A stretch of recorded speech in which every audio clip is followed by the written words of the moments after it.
자, 두 번째 시간입니다. 두 번째. 이번에는 조선시대 당시 흥선대원군 시기 때 통상수교 거부 정책에 따른 서양과의 충돌을 파악할 수 있다. 말이 좀 어렵죠? 다시 한번 이 내용을 설명하게 되면 통상, 서로 통한다. 수교는 악수한다 라는 뜻이에요. 그래서 통상수교는 다른 말로는 무역, 트레이드라고 생각합니다. 무역하고 이제 모든 걸 열어붙이는 이런 무역 같은 정책을 하는 데에 대해서 조선은 어떻게 했냐면 거부 정책, 거절이에요. 안 한다 이거지. 통상수교 안 하겠습니다 했던 이 정책에 대해서 서양 세력들은 이때부터 조선에게 나쁜 말로는 시비, 좋은 말로는 없네요. 공격한다고 해야 돼요. 어쨌든 조선시대에는 이제 공격하기 시작하는데 서양과의 충돌을 한번 중심으로 파악해 보도록 하겠습니다.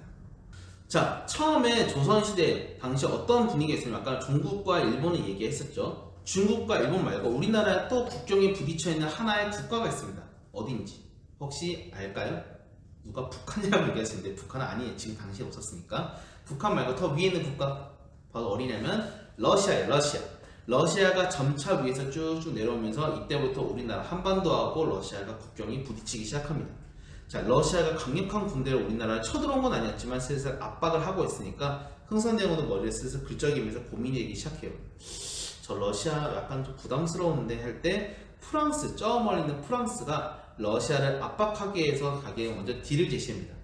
야, 내가 러시아를 좀 막아줄 테니까 우리 천주교라든가 우리 프랑스에 있는 종교를 좀 너네가 믿어줬으면 좋겠어, 이해해줬으면 좋겠어 라는 부탁을 하게 되고, 흥선대원군도 그래 뭐 종교 정도는 인정할 수 있지 그러면서 서로 딜을 협상을 하려고 했어요. 물론 이거는 그냥 역사에 약간 딴 얘기긴 하지만 당시 기록은 뭐라고 돼 있냐면 흥선대원군이 막상 이제 거래를 하려고 딱 약속 장소에 왔는데 걔네들이 안 나타난 거예요. 자, 여러분이 이성 친구가 있다면 아마 그런 일 있으면 머리 뚜껑 열릴 겁니다. 예를 들면 야 오늘 데이트하기로 했는데 막상 당일날 하니까 핸드폰도 연락도 아무것도 안 받고 그냥 연락을 씹어버렸어요. 매우 빡치는 상황이 나타납니다. 흥선대원은 아까 말했던 것처럼 약간 성격이 강해요. 약간 나처럼. 자, 헛소리고 어쨌든 흥선대원은 상당히 이제 이때부터 머리가 돌아버리기 시작하는데 양반들이 뭐라고 했냐면 야 저 흥선대원을 알고 보니까 서양 세력들과 손잡으려고 하네? 야 저 양놈들이랑 잘 지내려고 하면서 이때부터 흥선대원을 공격하기 시작해요. 정치적으로. 왜냐면 서원 때문에 기분이 이미 상해 있었으니까. 흥선대원군 서양과 손잡으면서 나쁜 짓 하려고 한다라는 식으로 약간 사람들이 이제 몰아가기 시작하니까 아니야 나 절대 아니야 그런 생각 없었어 라고 했는데 자꾸 안 믿어주니까 야 진짜라니까 하면서 자기만의 하나의 단호한 방법을 쓰게 되는데 뭐냐면 이때 병인박해라는 하나의 사건이 생깁니다. 이게 뭐냐면 병인박해라는 것은 병인년에 일어났던 당시 프랑스 수많은 선교사라든가 아니면 우리나라 보통 천주교 이런 것들을 전해줬던 사람들인데 이런 신부님들의 싸그리 죽이고 거기에다가 신부를 믿었던 우리나라 천주교 신자까지 죽여버렸다는 사건이에요. 여기서 이제 화를 그나마 피했던 몇몇 선교사들이 다른 나라 중국에 있는 청나라라는 곳으로 도망을 갑니다. 청나라에 가서 뭐라고 하냐면 야 우리 선교사가 죽었어 하니까 이제 중국에 당시에 프랑스에 있는 외교관들이 그 얘기를 듣고 깜짝 놀라요. 아니 우리나라 큰 대국에 있는 프랑스의 사람들을 죽였다고? 이 조선인 건 안 되겠네 하면서 조선을 공격할 준비를 하게 되고 실제로 조선을 공격하기 시작합니다. 그래서 이 사건은 뭐라고 하냐면 병인양요라고 해요. 병인양요 1866년 연도까지 100% 기억하면 참 좋지만 여러분은 그 정도까지는 안 해도 순서 정도만 나중에 다시 한번 언급을 할 거예요. 그래서 첫 번째 줄 흥선대원군의 천주교 탄압, 다른 말로는 병인박해라고 하는데 천주교 탄압에 대한 보복으로 프랑스 군대가 쳐들어왔던 사건을 병인양요라고 합니다. 양요라는 것은 서양 세력들이 요란을 일으켰다 해서 양요라고 해요. 서양 세력들이 요란스럽게 굴었다 해서 양요라고 합니다. 넘어갑시다. 자, 아까 얘기했던 병인박해라는 사건을 통해서 1866년 1월을 통해서 사건이 터지게 되니까 이제 프랑스가 어디로 쳐들어오냐면 서울에서 가장 가까웠던 섬이 하나 있어요. 지금은 물론 다리가 놓여져 있는데 거기가 어디냐면 강화도라는 곳입니다. 강화도 어딘가 들어본 것 같아요 하면 여러분이 상당히 똑똑한 인물이에요. 언제 들어왔냐면 고려시대 때 당시 우리나라 임금이 잠시 동안 몽골 원나라를 피하기 위해서 도망쳤던 곳이 강화도예요. 우리나라 이제 왕실에 가장 가까운 섬이기도 하고 한강에 들어올 수 있는 입구기 때문에 가장 서양 세력들은 강화도를 중심으로 공격을 하기 시작합니다. 프랑스 군대가 쳐들어오기 시작합니다. 사실 프랑스 군대가 어느 정도의 파워였냐면 중국이라든가 웬만한 아시아 국가들은 다 무너뜨릴 정도로 상당히 강한 군대였어요. 그런데 우리나라도 예상치 못한 우리나라 약간 이 상황을 예상했는지 상당히 강한 군대를 만들어서 이때부터 문수산성이라든가 정족산성에서 싸우게 되는데 교과서에 지도가 있으니까 한번 참고하면서 보세요. 문수산과 정족산성 너무나 강하게 저항을 하니까 프랑스도 슬슬 머리가 아파집니다. 내 생각에는 한 일주일만 공격하면 바로 항복할 줄 알았는데 오래 걸리네? 하면서 어떻게 머리를 긁적거리면서 어떻게 하냐, 굳이 내가 이렇게까지 빡세게 공격해야 되나, 귀찮다 하면서 자신의 군대를 뒤로 빼게 됩니다. 자, 그래서 여러분이 한번 지도를 보게 되면 여기다가 표시를 해보세요. 문수산성과 정족산성이라는 이 두 군대에서 상당히 강하게 충돌하게 되었지만 우리나라 군대가 이 군대를, 프랑스 군대를 물리치게 되면서 어찌됐든 프랑스의 군대를 막았던 사건, 이것을 병인년에 일어났던 서양 세력들의 요란스러운 사건이다 해서 병인양요라고 해요. 병인양요 잘 기억하세요. 근데 요거를 한번 좀 알아두는 게 좋습니다. 프랑스 군대가 그냥 조용히 물러가면 참 좋은데 우리도 그럴 때 있잖아요. 게임을 하더라도 뒤끝이 지저분하시는 사람들, 예를 들면 게임 쳤는데 갑자기 채팅을 치면서 님 존나 짜증나면서 갑자기 욕하는 애들 있잖아요. 얘네들은 참 갑자기 뒤끝이 참 안 좋아요. 어떻게 하냐면 프랑스 군대가 집으로 돌아갈 때 우리나라에는 규장각이라는, 지금 약간 성제 도서관이 있는 것처럼 도서관이 있는데, 원래는 규장각은 우리나라 가장 서울 한가운데 있었지만 발음 왜이러니 한양 한가운데 있었지만 외 규장각은 외자는 바깥, 외자를 뜻해요. 바깥에 있는 강화도라든가 다양한 지역들에 있었던 도서관입니다. 이 도서관은 당연히 우리나라 국보 같은 아주 훌륭하고 좋은 문화재가 많았는데 얘네가 갑작스럽게 이 외교장각 강화도에 있었던 도서관을 싹쓸이해서 털어가요. 대표적으로는 이제 의궤라고 하는 그림 파일 같은 게 있는데 우리나라 사람들이 어떤 전통 행사라든가 이런 것들을 그려놓은 우리나라 국보입니다.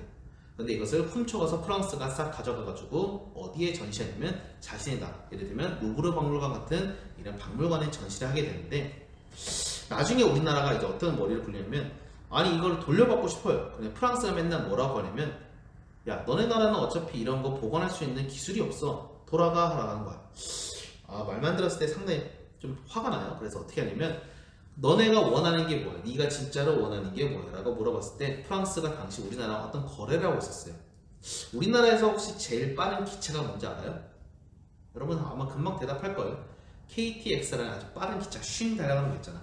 옛날에는 이걸 프랑스에서는 떼제베라고 하는 이제 고속 전철 기술을 만들었어요. 우리 프랑스라든가 독일 같은 나라가 만들어가지고 우리나라한테 수출을 하려고 했는데 기술을, 프랑스와 독일이 싸우는 이 상황에서 프랑스가 먼저 이 딜을 제시합니다. 뭐라고 하냐면, 야, 이 물건 돌려줄 테니까 우리랑 계약하자, 이렇게 한 거야. 그래서 우리나라는 이거 할까 말까 고민하다가 할 수 없이 프랑스하고 이것을 계약을 하게 됩니다. 그래서 얘네는 물건을 돌려주는데 참 웃기게도 그냥 돌려주지도 않고 약간 임대, 빌려준다라는 표현을 쓰면서 이것을 돌려주게 됩니다. 자, 그리고 두 번째, 프랑스 군대가 끝나고 나서 우리나라는 이제 강하게 막았구나 하면서 자부심을 가지고 있었는데, 이 자부심이 약간 머리가 아파지는 사건이 하나 발생하게 됩니다. 이게 뭐냐면 신미양요라는 사건이에요. 1866년 병인양요, 그리고 1871년에 신미양요. 자, 머리 아파요. 짜증나. 병인양요가 뭔지 신미양요가 뭔지 이렇게 헷갈릴 수 있는데 좋은 방법은 아닙니다. 그렇지만 여러분의 앞글자만 따면 금방 외울 수 있어요. 병신. 미안합니다. 자, 어쨌든 1866년, 1871년. 자, 어쨌든 이 신미양요라는 사건은 여러분 미자라는 글자에 한번 포인트를 주세요. 미자. 원래 그 뜻은 아닌데 미라는 걸 보게 되면 어느 나라냐? 바로 미국. 미국이 우리나라에 쳐들어왔던 사건입니다. 근데 1866년 제네럴 셔먼 사건이 쭉 나와 있는데 이게 뭔 소리인지 모를 거예요. 당연히 여러분은 이 사건도 알아두는 게 좋습니다. 1866년 제너럴 셔먼 사건. 여러분 중에 머리가 기억력이 상당히 좋다면 역사 1 내가 마무리 정리했을 때 왼쪽에 이 박규수라는 사람을 한번 기억하면 좋다고 얘기했어요. 이 사람이 누구냐면 삼정 이정청을 설치하면서 당시 나라의 어지러움을 기억했던 아주 훌륭했던 인물입니다. 박규수라는 사람인데 이 사람이 당시 어디 있었냐면 지금은 북한의 수도죠. 평양이라는 곳에서 감사를 하고 있었어요. 평양에 관리가 있었는데 이 박규수가 이 지역에 있을 때 갑자기 서양 세력의 배 하나, 미국의 배였던 제네럴 셔모노라는 배가 제네럴 셔모노라는 배가 이제 평양 앞바다에 가까이 옵니다. 아마 당시 얘네가 뭐라고 했냐면 우리가 항해를 하다가 먹을 것, 마실 것도 다 떨어졌으니까 좀 도와주세요라는 헬프, 구조 요청이었어요. 그래서 박규수는 그래 뭐 알겠다 구조 요청했으니까 도와주겠다는데 얘네가 한마디 더 합니다. 뭐라고 하냐면 우리가 사실 미국 배인데 온 김에 우리는 앞으로 계속 무역이나 하면서 잘 지내봅시다 이렇게 한 거예요. 근데 우리나라는 당시에 주변에는 일본이라던가 중국이 서양 세력에게 짓밟혔다는 그런 역사를 알고 있었기 때문에 나는 중국과 일본을 봤을 때 굳이 너네를 하고 싶진 않아. 그냥 먹을 거라던가 마실 거는 줄 테니까 인도적으로 대해 줄 테니까 돌아가라고 합니다. 자 그러면 우리가 상식적으로 예의 바르게 해줬으면 우리는 예의가 돌아오는 게 맞아요. 근데 얘네는 예의가 없었나 봐 당시에. 제네럴 셔모너는 갑작스럽게 우리나라 이제 사절단에 와가지고 먹을 것도 주고 마실 것도 주고 했는데 갑작스럽게 그 외교관들을 붙잡기 시작합니다. 인지 긁어버리는 거예요. 갑자기 목을 딱 잡으면서 뭐라고 하냐면 야 너네 이 인지를 살리고 싶으면 빨리 우리랑 무역 통상하자 하면서 협박을 하기 시작해요. 상당히 좀 짜증이 납니다. 머리가 아파져. 아니 우리는 마실 것도 주고 먹을 것도 줬는데 왜 갑자기 인지 긁어버리고 왜 저 땡땡이지 하면서 이때부터 빠기치기 시작해서 박규수가 머리를 굴려요. 진짜 어떻게 하면 처리할까 해서 그냥 좋게 처음에 대화를 시도했는데 얘네가 점차 시간이 어떤 시간이 나오냐면 갑자기 군대를 몰래 풀어가지고 평양 지역에 있는 마을을 약탈한다든가 뭐 아녀자들을 공격한다든가 아주 야만스러운 행동을 하기 시작합니다. 자 그래서 박규수는 머리를 굴립니다. 안되겠다. 우리에게 특수부대를 만들어서 박살내자 하는 사건이 발생합니다. 몰래 배에 침투해요. 쓱쓱 가가지고 침투해가지고 거기에다 짚을 붙이고 거기다가 불을 딱 킵니다. 배를 홀랑 불태워버려요. 또 파이어 하면서 제네럴 셔모노가 홀랑 불타버렸던 사건을 바로 제네럴 셔모노 사건이라고 합니다. 자 그래서 제네럴 셔모노는 대동강에서 이제 배가 불타버렸던 사건이었는데 당연히 배가 불탔으니까 거기 있던 사람들이 싸그리 다 죽어요. 우리나라 외교관은 당연히 구출했고 자 이 특수부대는 완벽하게 성공을 했지만 이 사건은 미국에서는 몰랐어요. 지금이야 뭐 핸드폰이 있으니까 어떤 상황이 벌어져도 금방금방 알 수 있지만 아무래도 미국은 이상하다. 제네럴 셔모노가 분명히 올 때가 됐는데 왜 안 오지 하면서 분석을 해봤더니면 이제 이 소문을 알게 된 거예요. 제네럴 셔모노가 조선의 군대에게 불타없었다는 걸 알게 되고 이제 미군은 이제 조선 맛 한번 봐야지 뜨거운 맛 하면서 군대를 쳐들어오기 시작합니다. 이것이 바로 심리양요예요. 자, 심리양요 같은 사건 같은 경우는 1866년에 제네럴 셔모노 사건이 일어났었지만 5년 뒤에 1871년에 우리나라 강화도에 이제 다시 공격하기 시작합니다. 자, 저번에 우리가 프랑스 군대를 막았죠. 병인양요에서 막았으니까 야 미군의 군대 별거 아니야. 미군도 막아보자 하면서 어제영 부대가 이제 출동해가지고 광송부라는 지역에서 전투를 하게 됐는데 생각했던 것보다 미군은 좀 많이 달랐나봐요. 지금도 미군이 상당히 세지만 당시 미국도 강한 군대와 정예 부대를 데려와서 대포를 빵빵 쏴대기 시작합니다. 당시 기록이 뭐가 돼 있냐면 미군 같은 경우에서 어마어마한 커다란 대포를 가지고 싸우기 시작했고 우리나라 같은 경우는 이제 겨우 총이라든가 조그마한 대포를 했는데 미군의 대포는 300m, 500m 뻥뻥 날아가고 우리나라는 대포도 고장난 게 많았고 20m, 50m 짧게밖에 안 나가니까 사정거리가 답이 없어요. 그러다 보니까 뭐 게임 롤로 따지면 아주 원거리 딜러가 팍팍 쏴야 되는데 가렌 같은 가붕이가 달려와도 아무래도 싸울 수가 없습니다. 자 이런 말은 몰라도 돼요. 어쨌든 싸울 수가 없다 보니까 우리나라 군대는 완전히 박살이 납니다. 박살이라는 표현도 심할 정도로 약할 정도로 전멸이라는 표현을 쓰는 게 맞겠죠. 거의 모든 군대가 싸그리 이때 돌아가십니다. 그래서 이 미군의 군대에 완전 처절하게 박살났는데 아이러니하게도 우리나라 교과서라던가 아니면 내용에서는 우리가 승리했다라는 표현을 쓰기도 해요. 이상해. 왜 죽었는데 왜 승리했대? 자 이게 무슨 상황이냐면 광선보 전투에서 우리나라 군대가 이제 더 이상 이길 가능성이 없으니까 어떤 방법까지 쓰냐면 우리나라 군대는 어떻게든 서양 세력을 무너뜨리기 위해서 예를 들어 바닥에 있는 모래를 던져서 눈에 뿌린다던가 아니면 자신의 있는 총을 던진다는 방법까지 써가지고 아주 처절하게 막아보려고 했어요. 참 아이러니하게도 우리나라 군대는 당시 2,000명의 군대가 전멸이라는 표현을 쓸 때 다 없어졌는데 미군에서는 몇 명의 피해를 봤냐면 한 명의 사망자와 몇 명의 부상자가 나왔다고 합니다. 기록에는 그 한 명의 사망자도 배에 떨어져 죽었대요. 완벽하게 패배한 전투였는데 미군의 군대는 이 전투를 느끼고 바로 후퇴를 합니다. 왜 그랬냐? 광성보 전투에 싸웠던 우리나라 조선의 군대가 너무나 무서웠다고 합니다. 왜 무섭냐면 사람이 눈이 뒤집히면 앞에 아무것도 안 보인다고 하죠. 사람이 머리가 돌아버리면.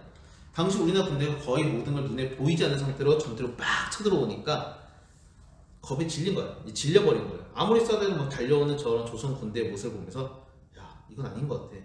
나 얘는 귀신 같은 부대는 더 이상 못 싸우겠어 하면서 이제 미군은 그냥 어제한 장군이 만들었던 깃발이 있어요. 깃발. 이 깃발을 우리가 승리했다는 표시로 가져갑시다 해서 이 깃발만 챙겨서 가고 더 이상 조선과는 안 싸우겠다라는 포기를 하게 되면서 이런 말이 있어요. 전투에서는 패배했지만 전쟁에서는 승리했다. 작은 싸움에서는 완전히 졌지만 큰 전쟁이라는 목표, 미국이 우리나라 통상수교를 하였다는 목표는 실패하게 되면서 우리나라가 전쟁을 승리하게 됩니다. 어쨌든 흥선대원은 가슴 한편 싹 쓸어내리긴 했지만 이 충격과 이런 사건들을 통해서 더 이상 서양 세력들은 믿을 수가 없다라고 하면서 하나의 비석을 세우게 되는데 이 비석의 이름이 뭐냐면 매우 중요한 척화비라는 비석이에요. 이거는 그냥 제 어렸을 때 사진인데 어쨌든 중요한 건 아닌데 쌤이 개인적으로는 강화도에 대한 좋은 기억, 나쁜 기억 많이 했어요. 왜냐면 강화도가 내 군대 생활 지역이에요. 그래서 강화도는 가끔씩 쳐다보고도 쉽지 않은 지역이기도 한데 강화도의 다양한 사진들을 많이 가지고 있어요. 나중에 뭐 시간이 짬이 있으면 보여주고 싶은데 강화도 여기 나와 있는 여기 대포가 있어요. 뭐 여기 대표가 세 글자 뭐 있는데 이 대포들을 우리나라가 이제 여기 조그마한 이 창문 구멍 같은 걸 통해 가지고 꽂아 가지고 대포로 빵빵 써야 되는데 대포가 불량품이 많아 가지고 잘 전투를 못했다고 합니다. 여기 지역을 초지진이라고 해요. 초지진. 자, 어쨌든 광성보라는 지역에서 어지현 정군의 완벽한 패배, 물론 어지현 정군도 끝까지 싸우다 돌아가셨고 이 사건을 통해서 미군은 물러나게 됩니다. 자, 그래서 흥선대원군은 이제부터 병인양요와 식량력, 프랑스와 미군의 군대를 물리치고 나서 이제 서양 세력에 대한 경계심을 높이기 위해 하나의 비석을 세웠는데 그 내용은 다음과 같아요. 중요하니까 한번 읽어볼게요. 서양 오랑캐가 쳐들어오는데 싸우지 않으면 화친하는 것이고 화친을 주장하는 것은 나라를 팔아먹는 것이다 라면서 강한 내용을 담고 있는데 자 서양 오랑캐 나쁜 놈들이 쳐들어올 때 싸워서 화친한다는 것은 화친이라는 것은 평화화 그리고 친하는 것은 친하다 할 때 친구할 때 친이에요. 네, 평화롭고 친하게 지내다는 것은 나라를 팔아먹는 것이다 하면서 강하게 서양 세력을 막아야 한다는 것을 주장하였습니다. 이것을 한 군데에만 만든 것이 아니라 전국 곳곳에 다 만들어서 이 마음을 꼭 새기도록 매우 강조하였다고 합니다. 물론 이 비석은 나중에 몇 년 뒤에 자신의 아들에 의해서 모든 게 박살나게 돼요. 자, 한번 필기를 한번 해봅시다. 자, 통상수교 거부 정책의 의의와 한계를 보게 되면 우선은 세계가 상당히 빠르게 변화하고 있었어요. 미국이라든가 아니면 뭐 영국, 유럽 등 수많은 국가들이 이제 일본이나 중국 등을 공격하면서 세계가 빠르게 변화만 있음에도 불구하고 우리나라는 끝까지 우리 스스로의 문화를 지키겠다라는 부분이 물론 의의가 될 수도 있지만 다른 많은 변화에서 능동적으로 대처하지 못했다. 능동이라는 것은 약간 유도리게, 그러니까 잘 적응하지 못했다 이런 걸 말하는 겁니다. 의의라는 것은 그래도 우리가 외국의 세력에 대해서 침략을 맞서렸던 것은 우리 스스로를 지키려 했던 자주적 성격이 있으니까 이 두 가지 모든 측면을 다 기억하면 좋을 것 같습니다. 자, 마지막으로 그러면 결국 흥선대원군은 어떻게 되었냐? 흥선대원군이 딱 권력이 10년째 되던 해 이제 몇몇의 신하들이 슬슬 이제 흥선대원군의 반기를 들기 시작합니다. 뭐라고 하냐면 언제까지 아버지의 밑에 그늘 속에서 왕이 살 것이냐 이제 스스로 정치를 하는 게 좋을 것 같다라는 얘기를 하는데 흥선대원군은 뭐라고 하냐면 아직 우리 아들 고종 같은 경우는 아직은 좀 멀었다라고 했는데 고종이 거기서 뒤에서 칼을 꺼냅니다. 뭐라고 하냐면 아버지 이제 슬슬 물러날 때 되지 않았나요 하면서 조용히 흥선대원군을 밀어내기 시작합니다. 아들을 항상 밀었던 흥선대원군은 갑작스럽게 성장해버린 고종이 이때 아마 20대 초반이었을 거예요. 20대 초반이 돼서 스스로 정치를 하겠다고 하니까 더 이상 그것을 막지 못하고 권력은 10년을 가지 못한다. 한자 성어로는 권불 10년이라고 하는데 이제 권력을 10년째 되던 해 이제 자연스럽게 정치에서 물러나게 되고 고종이 이제 스스로 정치를 하기 시작합니다. 스스로 정치를 한다는 것은 이전의 흥선대원군의 정책과는 완전 다르게 많은 것이 바뀌었다는 것을 하는 신호탄이기도 합니다. 자, 오늘의 역사. 오늘 같은 경우 여러분의 통상수교 거부 정책의 어떠한 내용들, 예를 들면 신미양요과 그리고 다시 말할게요. 병인양요와 신미양요 그리고 그 외 여러 가지 통상 거부 정책의 의의와 한계 등을 중심으로 해서 알아두면 될 것 같습니다. 오늘의 수업은 여기까지 할게요. 안녕.